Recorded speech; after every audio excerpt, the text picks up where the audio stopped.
Hi friends, good morning. आज हम बात करने जा रहे हैं चैप्टर 6 हिंदी क्लास 12 का बिहार बोर्ड जो दिगंत भाग 2 है। मेरे प्रिय छात्रों से अनुरोध है कि आज सुबह का क्लास मैं नहीं ले सका, इसलिए आप इस वीडियो को ऑनलाइन यूट्यूब पर देख रहे हैं और यूट्यूब से अपना देखकर इस चैप्टर को पूरा जो है पढ़ सकते हैं, समझ सकते हैं। कल के क्लास में इसका क्वेश्चन आंसर कर लेंगे। तो हम पिछले क्लास में बताए हैं जो कि एक पत्र, एक लेख और एक पत्र, यह चैप्टर है आपका एक लेख और एक पत्र जो भगत सिंह के द्वारा लिखा गया है। क्वेश्चन पूछा जाएगा यह एक क्या है, यह एक निबंध है। ठीक है, उसी निबंध के बारे में भगत सिंह के द्वारा जो लिखा गया है एक लेख किसके लिए? विद्यार्थियों के लिए। पत्र किसके लिए? तो सुखदेव के लिए पत्र, सुखदेव को पत्र लिखा था, वही आपके बुक में एज इट इज है चैप्टर नंबर 6। जैसे ही भगत सिंह का नाम लेते हैं तो भगत सिंह का नाम लेते ही गर्व से सीना चौड़ा हो जाता है। सैल्यूट है वैसे क्रांतिकारी वीरों का जो 23 वर्ष की उम्र में जो अपना बलिदान दे दिया है ना। इससे याद रखिएगा आप, 23 वर्ष की उम्र में वह अपना बलिदान दे दिया।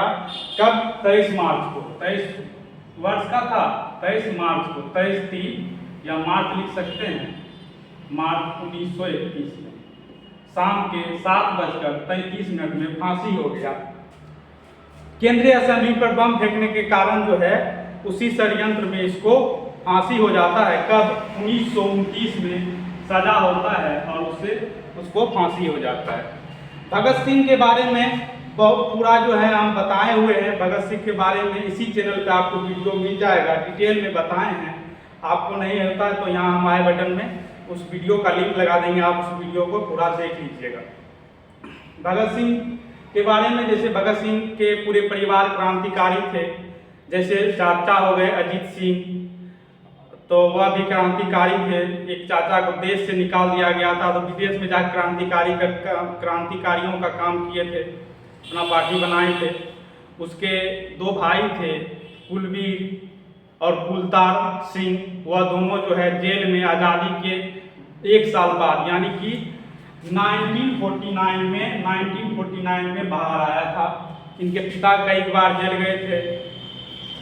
माता का नाम विद्यावती, पिता का नाम जो है सरदार किशन सिंह है। तो इससे आप माता पिता का नाम याद रखिएगा। और जन्म इसका हुआ था, जन्म हुआ था 1907 में। 1907 में कब? 28 सितंबर का वो जो है जन्म हुआ था 1907 में। तो ये सब भगत सिंह के बारे में याद रखिएगा। पूछा जाएगा कि पहली बार जेल कब गया, तो ये भी आप याद रखिएगा कि पहली बार जेल कब गया। तो पहली बार जेल गया था 1927 में जेल गया था। 1927 में जेल गया था। ठीक है, 1926 में एक कांड हुआ था। 1926 में एक कांड हुआ था, उसी में जो है वह दुर्गा पूजा में बम फेंकने के कारण जो है इसको सजा हुआ था। 1927 में पहली बार जेल गए। तो ये सब भगत सिंह के बारे में है और डिटेल में इस वीडियो इस पर यूट्यूब पे मिल जाएगा, आपको उसको देख लीजिएगा। आज बेसिकली हम इस पार्ट को डिस्कस करने जा रहे हैं जो लिखा गया है भगत सिंह के द्वारा एक लेख और एक पत्र। तो एक लेख जो है यह विद्यार्थियों के लिए है। एक लेख किसके लिए? विद्यार्थियों और राजनीतिक जीवन के लिए। बेसिकली यह जो है भगत सिंह पंजाब से बिलोंग करते थे, जो अभी वर्तमान समय में लायलपुर पाकिस्तान में, उस वहाँ पे अभी भी जो है राजनीतिक जीवन में युवा भाग नहीं लेते हैं। इसी से इसको दुख था। 2 बातों से दुख है। एक तो सुखदेव से दुखी था, सुखदेव के पत्र से दुखी था, इसीलिए लिखा है सुखदेव के नाम पत्र लिखा है। मतलब कि उसके पत्र से नाराजगी था, इसीलिए वह जो है उसके नाम पत्र लिखा। पत्र में नाराजगी दिखाया है, आगे बात करेंगे। और जब विद्यार्थी के जो राजनीतिक जीवन में भाग नहीं लेना देता है, जो भी नेता है वहाँ के, जो भी स्कूल के टीचर सब, प्रोफेसर सब है, मंत्री सब, नेता सब है, नए युवा को राजनीतिक जीवन में, राजनीतिक में भाग नहीं लेने देते हैं। इसी से इसको नाराजगी है और अपनी नाराजगी इस लेख के माध्यम से बताना चाहते हैं भगत सिंह। तो लेख को डिटेल में चर्चा करते हैं, लेख को जानते हैं। तो जब जो भी बच्चा कहता है पंजाब के में क्या है, राजनीतिक में युवा भाग नहीं लेते हैं, पढ़ते जरूर हैं, पॉलिटिकल साइंस के विद्यार्थी होते हैं, पॉलिटी को पढ़ते हैं, राजनीति को समझते हैं, जानते हैं, लेकिन उसमें भाग नहीं लेते। वहाँ के टीचर भी, वहाँ के प्रोफेसर भी कहते हैं कि वहाँ के शिक्षा मंत्री मनोहर, अभी आगे मनोहर जो है ना, क्या है, मनोहर, प्रोफेसर ईश्वर चंद नंदा और अब्दुल कादर, ये नाम आपको आएगा, आपके बुक में है। तो ये सब भी जो कि ईश्वर चंद नंदा जी और प्रोफेसर है, और अब्दुल कादर जो है यह सर है, उसी कॉलेज का एक दिन विद्यार्थियों का संगठन सभा को संबोधित करने जाते हैं, और उस सभा संबोधित में भी वह बोलता है कि विद्यार्थियों को जो है पॉलिटी में भाग नहीं लेना चाहिए, राजनीतिक जीवन में भाग नहीं लेना चाहिए, विद्यार्थियों को इससे दूर रहना चाहिए। यदि इससे दूर रहेगा तो ऊंचे मंजिल पे पहुंचेगा। और ये मनोहर शिक्षा मंत्री है, ये भी जो है एनी टाइम जो है हिदायत देते रहता था स्कूल को, कॉलेज को कि विद्यार्थियों से लिखवा लीजिए, विद्यार्थियों से बॉन्ड बनवा लीजिए। वहाँ जो पंजाब में विद्यार्थियों से बॉन्ड बनवाया जाता था कि हम पढ़ लिख के राजनीतिक जीवन में भाग नहीं लेंगे। तो ये बातें हैं। क्या पंजाब के आदमी बलिदान कम दिए हैं राजनीतिक में, यानी कि देश को आज़ाद करने में अपना जो भागीदारी होता है, पंजाब का आदमी कम दिए हैं? नहीं, पंजाब के आदमी इसमें आगे रहता है। पंजाब के आदमी बलिष्ठ होता है और अपनी जान का कुर्बान करने में उसको कोई दिक्कत नहीं होता है। ज़्यादा चालाक आदमी, जो ज़्यादा चालाक है, ज़्यादा पढ़ लिख लेता है, उसका भी आप वो ऐसी कच्ची बातें करेगा जिसकी बात सुनकर आपको भी अफसोस कर बैठेंगे, और आपको अफसोस होगा, अफसोस के सिवा कुछ नहीं होगा। ये भगत सिंह बताते हैं।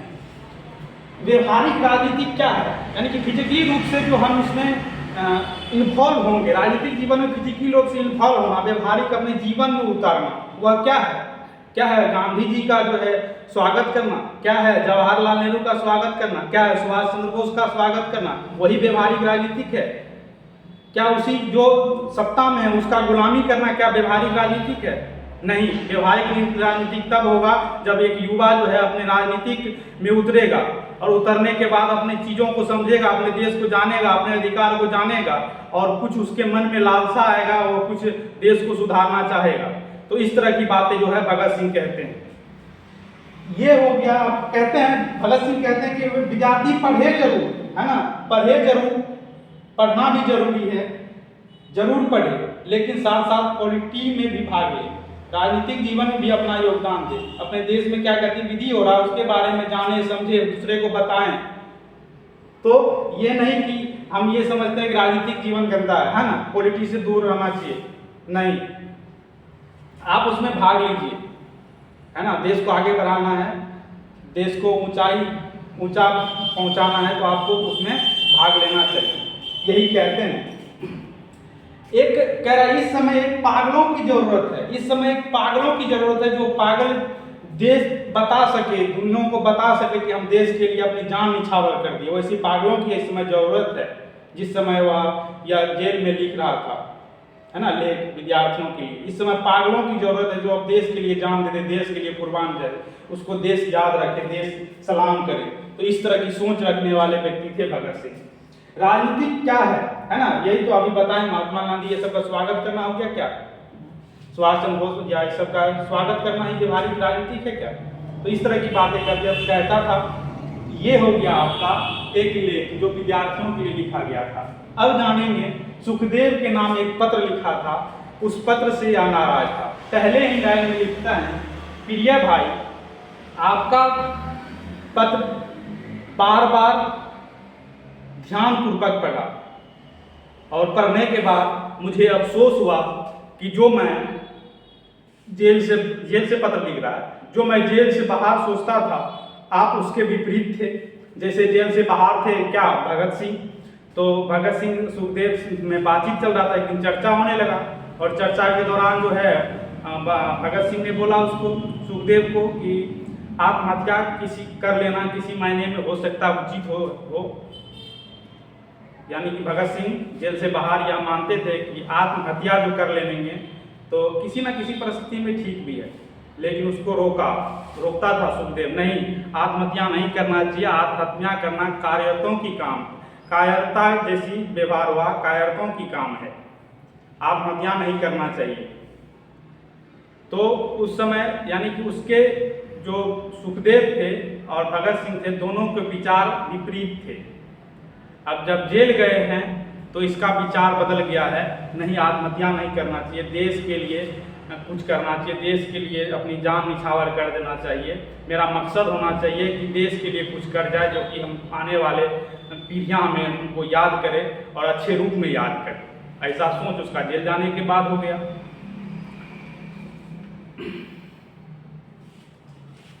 बदलती परिस्थिति, कहता है बदलती परिस्थिति ने हम पे अलग अलग प्रभाव डाला है। यानी कि अब जेल के बाहर आए तो हम भी चेंजिंग हो गए। अब आप जो जेल के बाहर हैं तो आप में भी चेंजिंग हो गया है। अब आप भी मानने लगे कि नहीं, आत्महत्या कर लेना चाहिए, मजबूरी बस कर लेना चाहिए है। हो सकता है किसी न किसी परिस्थिति में ठीक हो। तो अब जो है दोनों के विचार बदल गए। जेल से बाहर भी अलग थे, दोनों अलग थे, अब जेल के अंदर भी गए थे, दोनों अलग हो गए। मतलब इसका भी परिवर्तन और उसका भी परिवर्तन। तो यही चीज़ अपने पत्र के माध्यम से बताते हैं। एक दिन आत्महत्या का चर्चा कर रहा था, उसमें भगत सिंह कह रहा था कि वह उचित है, और वह बोला कि नहीं, यह नहीं करना चाहिए। इस प्रकार की कार्य जो होता है, इस प्रकार की कार्य जो होता है, कायरता लोग करते हैं, कायर होते हैं। एक दिन चर्चा करते थे सामने, वही कर रहा था जो आप चर्चा किए थे आपसे, वह हमको स्मरण करते हैं, हमको याद है, अभी भी याद है। कहते हैं आप इस तरह की बातें, अब तो उसका विपरीत हो गया कि आत्महत्या कर लेना चाहिए। कौन? सुखदेव। तो कहता है कि अभी आपको इस तरह की बातें नहीं करना चाहिए, इस तरह की कच्ची बातें नहीं करना चाहिए। अभी आपको जो है बागडोर आपको संभालना है। पूरे देश का नेतृत्व आप कर रहे हैं, पूरे देश का नेतृत्व आप कर रहे हैं। इस पर कष्ट, अब कहते हैं कौन? सुखदेव कहते हैं कष्ट सहना ही नहीं देश सेवा है। भगत सिंह मानते हैं कष्ट सहना ही देश सेवा, लेकिन कहते हैं कष्ट सहना ही देश की सेवा नहीं है। सुखदेव कहते हैं आपके जैसे व्यक्ति इस तरह का बात क्यों करते हैं? आपके जैसे व्यक्ति इस तरह का यदि बात करेगा तो देश का क्या होगा? देश का नेतृत्व आप लोग करने वाले हैं आगे चलकर। आप लोग के हाथ में भविष्य है। आपको देखकर समझकर आप युवाएं जो है आगे बढ़ेगा। आपके बताए गए कदमों पर जो है युवा आगे बढ़ेगा, और आप इस तरह की कच्ची बातें करते हैं। तो सुखदेव से इसी तरह भगत सिंह के बात जो है अलग थे। जैसे कहते हैं भगत सिंह, जैसे मैंने बम फेंका है ना, जैसे मैंने असेंबली पे बम फेंका तो उससे हम यह सोच लिया था कि इससे हमको क्या परिणाम मिलेगा, इससे हमको जेल होगा, हो सकता है हमको फांसी हो जाए, लेकिन उसकी जान, अपनी जान की हमने परवाह नहीं की, और हम इस देश के भलाई के लिए हमने बम फेंका। क्या हम उसके आगे गिराते, उससे अपने जान की भीख मांगते? नहीं, हम देश के लिए झुकेंगे नहीं। इस तरह की बातें, इस तरह की गौरवतापूर्ण बातें जो है भगत सिंह अपने पत्र के माध्यम से सुखदेव को पहुंचाए थे। सारी जनता का नेतृत्व आपको करना है, सुखदेव को करना है। जैसे मैंने बम फेंका, कह रहा एक मेरे मित्र थे जिसका नाम है यतीन्द्र नाथ दास, उसके मृत्यु का आप क्या कहेंगे? आत्महत्या कहेंगे? नहीं, उसकी मृत्यु जो हुआ आत्महत्या नहीं हुआ, उसकी मृत्यु जो है वो देश के लिए निछावर हो गए, तो उसको आप आत्महत्या नहीं बता सकते हैं। इस प्रकार संघर्ष से मरने वाला व्यक्ति आदर्श मृत्यु कहलाते हैं। इस प्रकार से जिसका मृत्यु होता है, जो यतीन्द्र नाथ दास का मृत्यु हुआ है, इस प्रकार की जिसका मृत्यु होता है वह आदर्श मृत्यु कहलाता है। वह देश के लिए जो है कुछ कर जाते हैं, देश को भविष्य पर इस पर चलने के लिए बता जाते हैं। आदर्श मृत्यु हो गया इस तरह की मृत्यु। जेल में ही कह रहा है, जेल में ही अपराध और पाप जैसे महान सामाजिक विषय के बारे में आप समझ सकते हैं। यदि आप जेल में गए हैं तब आप समझ सकते हैं अपराध और पाप क्या है, अपराध करना क्या है और पाप करना क्या है। समझ रहे हैं? भगत सिंह जो बम फेंक दिया, ऐसे ऐसे करना, इस तरह की बातें से सुखदेव पता था कि एक अपराध है, लेकिन नहीं, अपराध नहीं। आप जब जेल में जाएंगे तब आपको पता चलेगा कि अपराध क्या है और पाप क्या है। इस सामाजिक मुद्दे पर आप वहीं जाके आप बात कर सकते हैं, जिस सामाजिक विषय है। रूस में जो अभी चल रहा है, रूस में जो अभी चल रहा है, राजनीतिक जीवन में विद्यार्थी युवा भाग ले रहा है ना, आंदोलन कर रहा है, क्रांति कर रहा है, वह यहाँ भी करना चाहिए। क्या यहाँ के छात्रों को नहीं करना चाहिए? क्या यहाँ के युवाओं को नहीं करना चाहिए? यहाँ की युवा करता है तो क्या गलत है? कहने का मतलब है कि हम इस तरह से क्रांतिकारी करते हैं, है ना, हम उग्रवादी करते हैं। जब जैसे अपना हक को लड़ते हैं, किसी के सामने गिराते नहीं हैं, तो इस तरह की काम करना जो है आदर्शवाद होता है। इस तरह के काम करने से नहीं रोकना चाहिए। इस तरह का सोच रखते हैं भगत सिंह, लेकिन उससे विपरीत थे सुखदेव, इसीलिए उसको पद लिखा गया। जो दूसरे पर छोड़ते हैं वह घृणित होते हैं, यानी कि जो काम अपने बल पे नहीं करते हैं, जो यही नहीं सोचता है कि अच्छा ये कौन करेगा, राजनीतिक जीवन में क्यों भाग ले, ये तो दूसरा आदमी कर देगा, हम नहीं करेंगे तो और कोई कर लेगा। नहीं, ऐसा नहीं करना चाहिए। हमको सोचना चाहिए हम दूसरे पे क्यों छोड़ेंगे। यदि दूसरे पे छोड़ रहे तो यह घृणित काम हुआ, ये कायरतापूर्ण काम हुआ, ऐसी काम नहीं करना चाहिए। अनोखा, इस तरह के जो काम कर दिया उसको अनोखा और अद्भुत समझा जाना चाहिए। इस तरह के काम करने वाले व्यक्ति को अनोखा और अद्भुत समझा जाना चाहिए। उसको सैल्यूट करेगा, उसको सलाम करेगा, देश दुनिया याद रखेगा, उसका गुण गाएगा। इस तरह की बातें वह पत्र के माध्यम से किए हैं भगत सिंह। तो आज के वीडियो में जो है हम चैप्टर 6 12th क्लास हिंदी का बताने का प्रयास किए बिना बुक का। आपको पूरा कहानी याद हो गया होगा। एक लेख और एक पत्र, एक लेख विद्यार्थियों के लिए और एक पत्र जो है सुखदेव के नाम, जो आपके चैप्टर 6 से है। इससे भी जितने भी ऑब्जेक्टिव क्वेश्चन और जितने भी सब्जेक्टिव क्वेश्चन बनता है, हम आई होप कि आप बना लीजिएगा। यदि कहीं दिक्कत हो तो अगले क्लास में इसके क्वेश्चन आंसर के बारे में डिस्कस करेंगे। तो ठीक है, बेस्ट ऑफ लक, मिलते हैं नेक्स्ट क्लास में। धन्यवाद, जय हिंद।